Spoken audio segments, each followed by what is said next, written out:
আপোনালোকে চাই আছে Assamese health tips YouTube channel. আজি আপোনালোকক জনাম পুদিনাৰ উপকাৰিতাৰ বিষয়ে। ভিডিঅ'টো ভাল লাগিলে লাইক আৰু চেনেলটো ছাবস্ক্ৰাইব কৰিবলৈ নাপাহৰিব। পুদিনাৰ সুগন্ধি আয়ুৰ্বেদিক ঔষধ হিচাপে ব্যৱহাৰ কৰা হয়। সুস্বাস্থ্যৰ বাবে বিভিন্ন প্ৰকাৰে উপকাৰী পুদিনাৰ কেইটামান বিশেষ প্ৰয়োগৰ বিষয়ে জনোৱা হওক।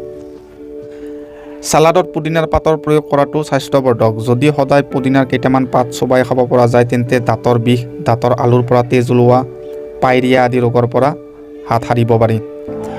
পুদিনাৰ 4-5টা পাত লৈ পানীত উতলাওক আৰু পানীখিনি ঠাণ্ডা হোৱাৰ পাছত ফ্ৰিজত ৰাখক। সেই পানী মুখত লৈ কুলি কুলি কৰিলে মুখৰ দুৰ্গন্ধ আঁতৰাই। পুদিনাৰ পাত মিহলাই তৈয়াৰ কৰা চাহ খালে ছালৰ বিকাৰ আৰু পেটৰ সকলো সমস্যা নাশ হয়। পুদিনাৰ পাতৰ পৰা প্ৰস্তুত কৰা তেল কীটনাশক হয়।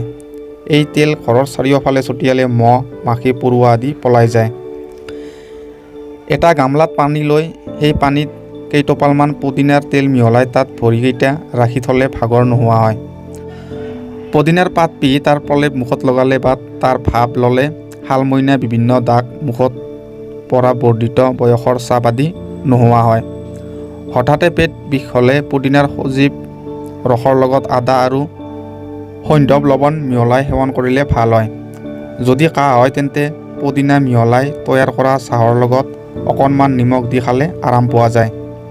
পুদিনাৰ পাতৰ সজীৱ ৰস ক্ষয় ৰোগ, অষ্টমা আৰু শ্বাস-প্ৰশ্বাস সম্বন্ধীয় ৰোগত উপকাৰী। পুদিনাৰ ৰসৰ সৈতে মৌজোল জল মিহলাই সেৱন কৰিলে চৰ্দি, পানীলগা, জ্বৰ আদি ৰোগ উপশম হয়। লগতে নিউমোনিয়াৰ দ্বাৰা দেখা দিয়া লক্ষণসমূহ নষ্ট হৈ যায়।